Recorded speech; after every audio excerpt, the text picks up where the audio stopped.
നിന്റെ ദേശത്തെയും ബന്ധുക്കളെയും പിതൃഭവനത്തെയും വിട്ട് ഞാൻ കാണിച്ചു തരുന്ന നാട്ടിലേക്ക് പോവുക. ഞാൻ നിന്നെ വലിയൊരു ജനതയാക്കും.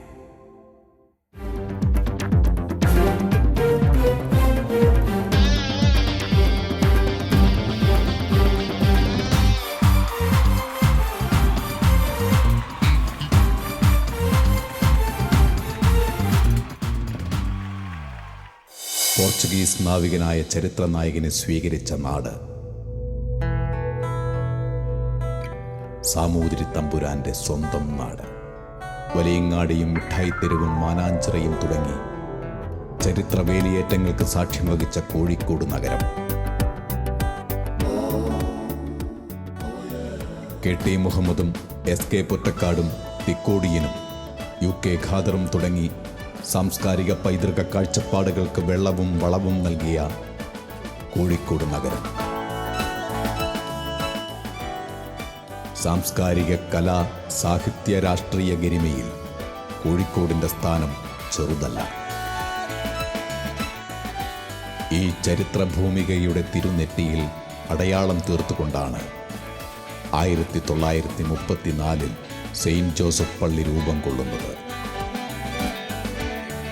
നിറമറ്റു പോകാവുന്ന തിരക്കുകളും ആഘോഷങ്ങളുമുള്ള ദ്രുതവേഗതയിലേക്ക് ആത്മീയതയുടെ നേരിയ തിരിനീട്ടി വിശുദ്ധ ജോസഫ് എന്ന നാമധേയത്തിൽ ഒരു ദേവാലയം ഇവിടെ ആശീർവദിക്കപ്പെട്ടു 1939.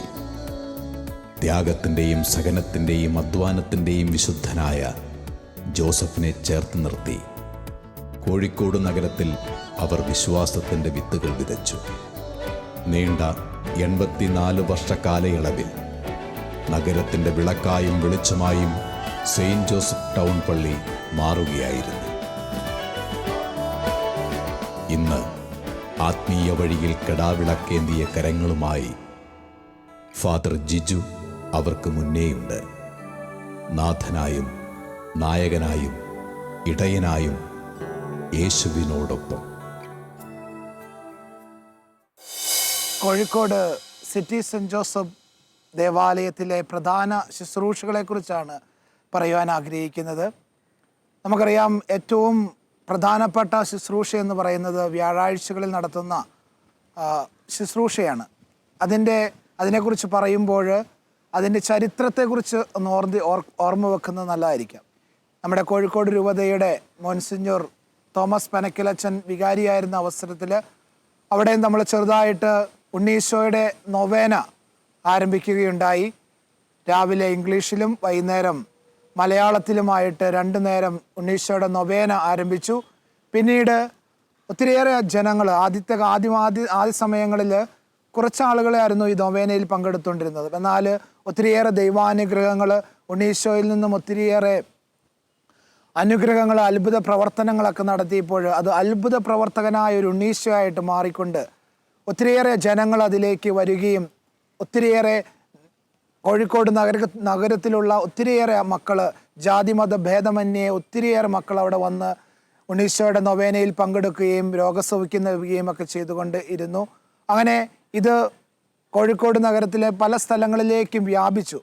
പിന്നീട് ഡോക്ടർ അലോഷ്യസ് കുളങ്ങര അച്ഛൻ്റെ കാലഘട്ടത്തിൽ ഈ ജനപ്രവാഹം കണ്ടുകൊണ്ട് ഒത്തിരിയേറെ മക്കൾക്ക് അനുഗ്രഹപ്രദമാകുന്ന കരുതിക്കൊണ്ട് വ്യാഴാഴ്ചകളിൽ ഒരു ശുശ്രൂഷ തന്നെ ആരംഭിച്ചു. കരിസ്മാറ്റിക് രീതിയിലുള്ള ഒരു ശുശ്രൂഷ ആരംഭിച്ചു. അത് ഇങ്ങനെയാണ്: ഏകദേശം 9:30 ജപമാലയോടുകൂടി ആരംഭിച്ച് ആരാധനയും വചന ശുശ്രൂഷയും രോഗശാന്തി ശുശ്രൂഷയും കുർബാനയും നൊവേനയും ഒക്കെ പങ്കെടുത്തുകൊണ്ട് വളരെ വിപുലമായിട്ട് നടത്തുവാൻ തുടങ്ങി. അതിനുശേഷം ഒത്തിരിയേറെ ആളുകൾ ദേവാലയത്തിൽ വരികയും ഈ ശുശ്രൂഷയിൽ പങ്കെടുക്കുകയും രോഗസൗഖ്യം ലഭിക്കുകയും, പ്രത്യേകമായിട്ട് എടുത്തു പറയേണ്ടത് ദമ്പതികളായിട്ടുള്ള വിവാഹം കഴിഞ്ഞ് ഒത്തിരി നാൾ കുഞ്ഞുങ്ങളുണ്ടാകാതിരുന്ന ദമ്പതികൾക്ക് കുഞ്ഞുങ്ങളെ ലഭിക്കുകയും ഒത്തിരിയേറെ മക്കൾക്ക് വിവാഹ തടസ്സം മാറിക്കിട്ടുകയും അങ്ങനെ ഒത്തിരിയേറെ രോഗസൗഖ്യങ്ങളും ഉണ്ടായിക്കൊണ്ട് ഒത്തിരിയേറെ അത്ഭുതങ്ങൾ നടക്കുകയുണ്ടായി. അങ്ങനെ ഒത്തിരിയേറെ ജനങ്ങൾക്ക് അതൊരു വലിയ ആശ്വാസമായി, വലിയൊരു പ്രത്യാശയായി, വലിയൊരു ഉണർവായി. പ്രത്യേകിച്ച് നമുക്കറിയാം എന്തുകൊണ്ടാണ് ഈ ദേവാലയം കോഴിക്കോട് സിറ്റി സെൻറ്റ് ജോസഫ് ദേവാലയം എന്ന് പറയാൻ കാരണം. നഗരത്തിൻ്റെ തിരക്കുകൾക്കിടയിലും ഒത്തിരിയേറെ മക്കൾക്ക് സ്വാന്തനമായി അനുഗ്രഹമായിട്ട് മാറുകയാണ് ഈ സെൻറ്റ് ജോസഫ് ദേവാലയം. എനിക്ക് തോന്നുന്നു ഈ ദേവാലയം കോഴിക്കോട് നഗരത്തിൻ്റെ കിടാവിളക്കാണ്. എപ്പോഴും ആളുകൾക്ക് അവിടെ എത്തിച്ചേരുവാനും രാവിലെ തൊട്ട് വൈകുന്നേരം വരെ ദിവ്യ ആരാധന എഴുന്നള്ളിച്ച് വെക്കുന്നുണ്ട്. അപ്പോൾ ഈ നഗരത്തിൻ്റെ തിരക്കുകൾക്കിടയിലും ടെൻഷൻ്റെ ഇടയിലും കുറച്ച് ആത്മീയമായിട്ട് വളരുവാൻ വേണ്ടി ഒത്തിരിയേറെ മക്കൾ അവിടെ വന്ന് അല്പസമയം തമ്പുരാനോടൊപ്പമായിരുന്നു കൊണ്ട് പ്രാർത്ഥിക്കുവാനും ഒക്കെ തുടങ്ങിക്കൊണ്ട് ഒത്തിരിയേറെ ദൈവാനുഗ്രഹങ്ങൾ രോഗസൗഖ്യവും ഒക്കെ ഉണ്ടാകുവാനൊക്കെ ഈ ഒരു ദേവാലയത്തിലൂടെ സാധിച്ചു. അതുപോലെ തന്നെ മറ്റു ദിവസങ്ങളിലൊക്കെ പ്രത്യേകമായിട്ട് തിങ്കളാഴ്ച അൽഫോൻസാമയുടെ നൊവേനയുണ്ട്, ചൊവ്വാഴ്ച അന്തോനീസ് പുണ്യാളൻ്റെ നൊവേനയുണ്ട്, ബുധനാഴ്ച ഇടവകയുടെ മധ്യസ്ഥനായ വിശുദ്ധ ദേവസ്വപിതാവിൻ്റെ നൊവേന കുർബാനയും, അതുപോലെ തന്നെ ശനിയാഴ്ച പരിശുദ്ധ അമ്മയുടെ നൊവേനയും ഒക്കെ ഉണ്ടായിക്കൊണ്ട് ജനങ്ങളെ കൂടുതലായിട്ട് ദൈവത്തിലേക്ക് ദൈവസന്നിധിയിലേക്ക് അടുപ്പിക്കുവാനും അവർക്ക് അനുഗ്രഹവും പ്രത്യാശയുമായി മാറിക്കൊണ്ട് ഈ ദേവാലയം മാറുകയാണ്. അത് കോഴിക്കോട് നഗരത്തിന് തന്നെ ഒരു ഉണർവും ശക്തിയും ശിലാകേന്ദ്രവുമായിട്ട് മാറുകയാണ്. അതുകൊണ്ട് തന്നെയാണ് ഈ ദേവാലയം കോഴിക്കോട് സിറ്റി സെൻറ്റ് ജോസഫ് ദേവാലയമെന്ന് അറിയപ്പെടുന്നത്. അപരന്റെ തകർച്ചയിലുണ്ടാകുന്ന ഹൃദയപൂർവകമായ ആർദ്രതയാണ് കരുണ. അത് മനസ്സിൻ്റെ അലിവും ഹൃദയത്തിൻ്റെ വികാരവുമാണ്. ബെത്സൈദ കുളക്കരയിലെ തളർവാദ രോഗി അനുഭവിച്ചറിഞ്ഞ അതേ സ്നേഹകാരുണ്യം. ഒരു നൃത്താവിഷ്കാരവുമായി കോഴിക്കോട് സിറ്റി സെൻറ്റ് ജോസഫ് ദേവാലയത്തിലെ റീമ.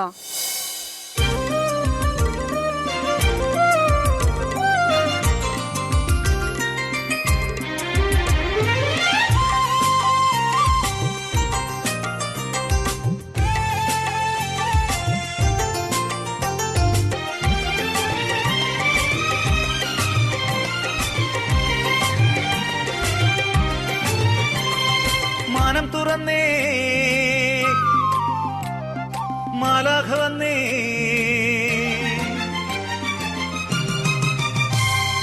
മാനം തുറന്നേ മാലാഖ വന്നേ, ബെത്സൈദ കുളത്തിലിതാ തിരയിളയാട്ടം. ജലമിളകണ് ജനമൊഴുകണ്, ജലമിളകണ് ജനമൊഴുകണ്, തിരയിളയാട്ടം തിരയിളയാട്ടം.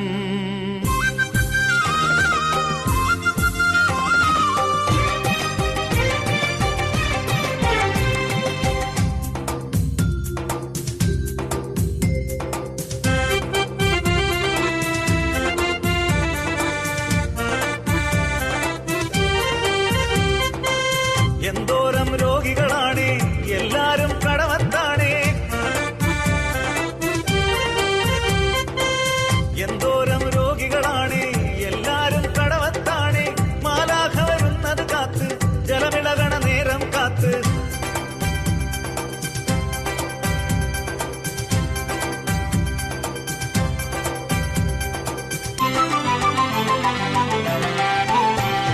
മാലാഖ വന്നേ മാനം തുറന്നേ, മാലാഖ വന്നേ മാനം തുറന്നേ, ജലമിളകണ് ജനമിളകണ, തിരയിളയാട്ടം തിരയിളയാട്ടം.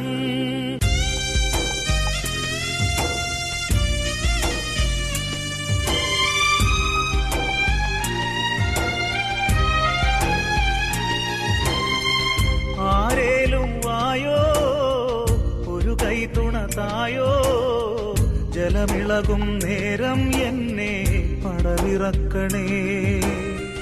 പിടയുന്നൊരു പുഴുപോൽ ഇഴയുന്നീ കനലിൽ, ആരേലും വായോ നീ പടവിറക്കിടാൻ.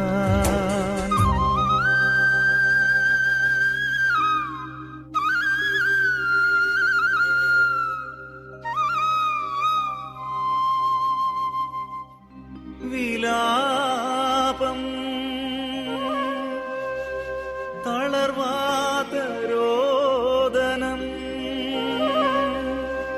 കാലങ്ങളെത്രയായി കരുണയ്ക്കായി കേഴുന്ന ബെത്സൈദ കടവിൻ വിലാപം.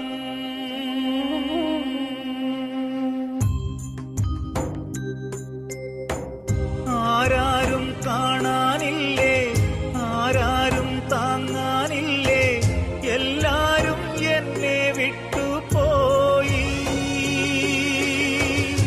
ദൈവമേ നീയും മറന്നോ, മരണമേ നീയും മറഞ്ഞോ.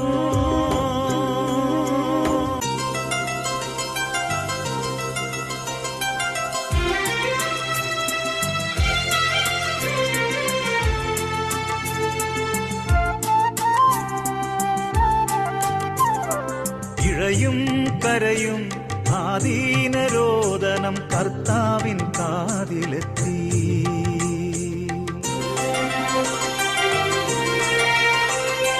കണ്ണീരെല്ലാം മായ്ക്കും മിശിഹ ബത്സൈദ കടവിലെത്തി.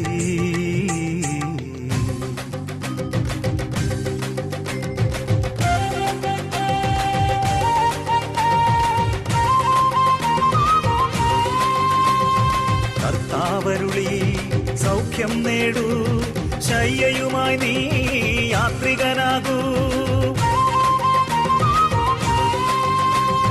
ചാടിയണിത്തേ ശയ്യയെടുത്തേ സുവിശേഷകനായി യാത്രികനായേ. ചാടിയണിത്തേ ശയ്യയെടുത്തേ സുവിശേഷകനായി യാത്രികനായേ.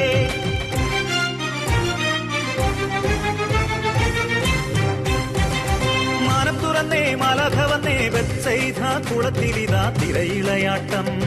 ജലമിളകണ് ജലമുഴുകണ്, ജലമിളകണ് ജലമുഴുകണ്. തിരയിളയാട്ടം തിരയിളയാട്ടം തിരയിളയാട്ടം തിരയിളയാട്ടം തിരയിളയാട്ടം തിരയിളയാട്ടം.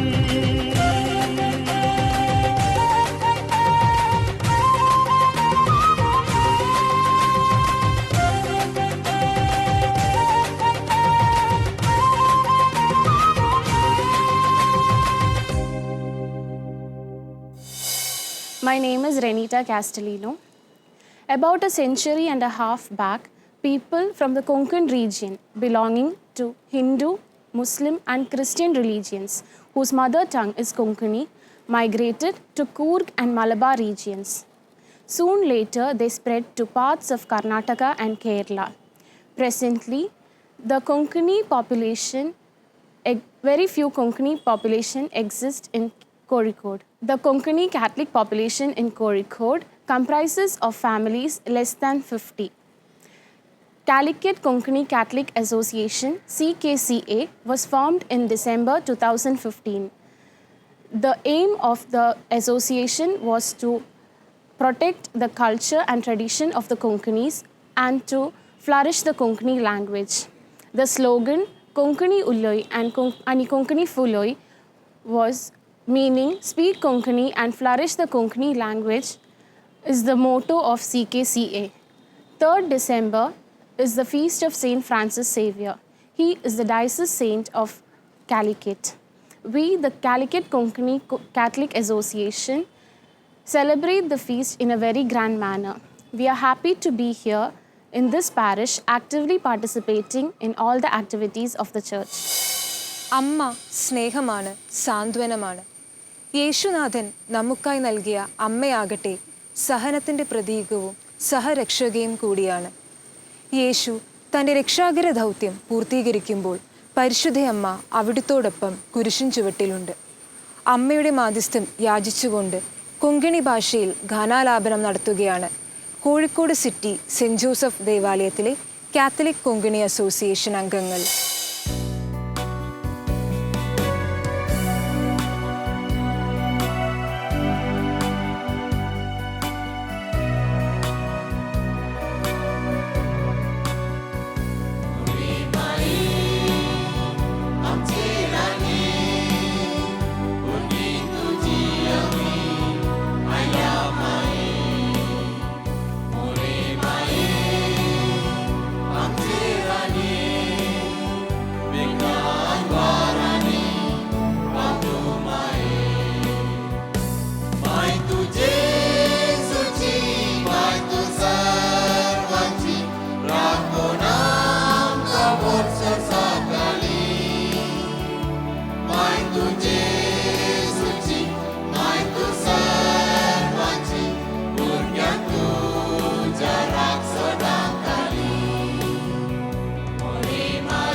ദൈവത്തിന് സ്തുതി. യേശുവിൻ്റെ ധീരയോദ്ധാക്കളാണ് അൾത്താര ശുശ്രൂഷകർ. പരിശുദ്ധമായ അൾത്താരയിലെ ക്രിസ്തുവിൻ്റെ പ്രതിപുരുഷരായ വൈദികരോടൊപ്പം ശുശ്രൂഷ ചെയ്യുന്നവരായി മാറുകയാണ് ഞങ്ങൾ ഓരോരുത്തരും. എത്രയോ സൗഭാഗ്യകരവും ആനന്ദകരവുമായ നിമിഷങ്ങളാണത്. അൾത്താര ശുശ്രൂഷകരുടെ മധ്യസ്ഥനായ വിശുദ്ധ ജോൺ ബെർക്കുമെൻസ് വലിയ പ്രചോദനമായി, ജീവിത മാതൃകയായി, വഴികാട്ടിയായി ഞങ്ങൾക്ക് മുന്നിലുണ്ട്.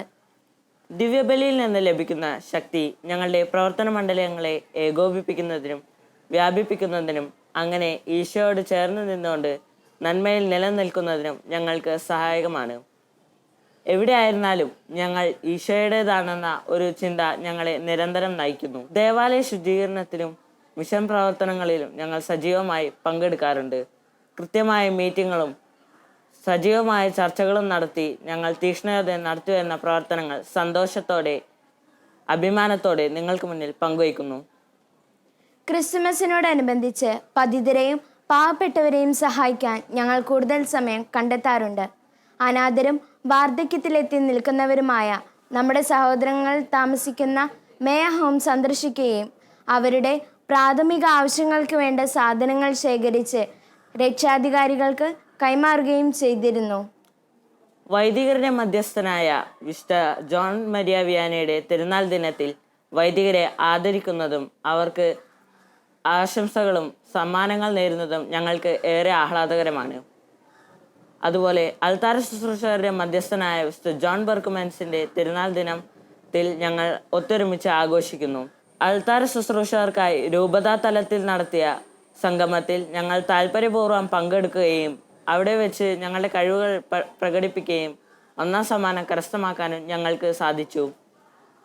ബലിവേദിയിൽ നിന്ന് അനുദിനം ലഭിക്കുന്ന ചൈതന്യം സ്വായത്തമാക്കിക്കൊണ്ട് ഞങ്ങളുടെ സേവനം അൾത്താരയിൽ മാത്രം ഒതുക്കി നിർത്താതെ മറ്റുള്ളവരിലേക്ക് ഇറങ്ങിച്ചെല്ലുവാൻ ഞങ്ങളെ പ്രോത്സാഹിപ്പിച്ച, ഞങ്ങൾക്ക് മാർഗനിർദ്ദേശങ്ങൾ നൽകിയ ഞങ്ങളുടെ ഇടവക വികാരി ജിജു അച്ഛനും ആത്മീയ പിതാവ് ടോമച്ചനും സഹവികാരി കുര്യാക്കോസ് അച്ഛനും നന്ദിയും കടപ്പാടും ഏറെ സന്തോഷത്തോടെ അറിയിക്കുന്നു. അതിലുപരി നാളിതുവരെ ഞങ്ങളെ നേർവഴി കാട്ടി നന്മയുടെ പാതയിലേക്ക് നയിച്ച ഞങ്ങളുടെ ദൈവപിതാവിന് 1000 നന്ദി. അൾത്താര ബാലിക ബാലന്മാരുടെ മധ്യസ്ഥനായ വിശുദ്ധ ജോൺ ബെർക്കുമെൻസിന്റെ ജീവിത മാതൃക പിന്തുടരുവാനുള്ള ആ വിളി അവരെ ഓർമ്മപ്പെടുത്തിക്കൊണ്ട് കോഴിക്കോട് രൂപത അൾത്താര ബാലന്മാർക്ക് വേണ്ടി നടത്തിയ ഓൾട്ടർ ആന്തം മത്സരത്തിൽ 1ാം സ്ഥാനം കരസ്ഥമാക്കിയ കോഴിക്കോട് സിറ്റി സെന്റ് ജോസഫ് ദേവാലയത്തിലെ അൾത്താര സംഘം ആ ഗാനം നമുക്ക് വേണ്ടി പുനരവതരിപ്പിക്കുന്നു. അൾത്താരയിലെ മുറിയപ്പെടുന്ന സ്നേഹസാക്ഷ്യത്തിന് ശുശ്രൂഷകരായിക്കൊണ്ട് ആ സ്നേഹം ആവോളം നുകരുവാനും മറ്റുള്ളവർക്കായി മുറിക്കപ്പെടുവാനും വിളിക്കപ്പെട്ടവരാണ് അൾത്താര ശുശ്രൂഷകരായ നാം ഓരോരുത്തരും. ഈ വിളിയോട് പ്രത്യുത്തരിച്ച് നമ്മുടെ സ്വർഗീയ മധ്യസ്ഥൻ വിശുദ്ധ ജോൺ ബെർക്കുമെൻസിനെ പോലെ വിശ്വാസ തീക്ഷ്ണത, എളിമ, അനുസരണം എന്നീ പുണ്യങ്ങളാൽ ജീവിതം പടുത്തുയർത്തുവാൻ നമുക്ക് സാധിക്കട്ടെ. അതുവഴി ജീവിത വഴിത്താരയിൽ ഇടറി വീഴുന്നവന് ഒരു കൈത്താങ്ങാകുവാൻ, നാം ജീവിക്കുന്ന ചുറ്റുപാടിൽ സത്യത്തിന് സാക്ഷ്യം വഹിക്കുവാൻ സർവശക്തനായ ദൈവം നമ്മെ പ്രാപ്തരാക്കട്ടെ. ഞങ്ങൾ കോഴിക്കോട് സിറ്റി സെന്റ് ജോസഫ് അൾത്താര ബാലികാ ബാലകർ അവതരിപ്പിക്കുന്ന ആന്തം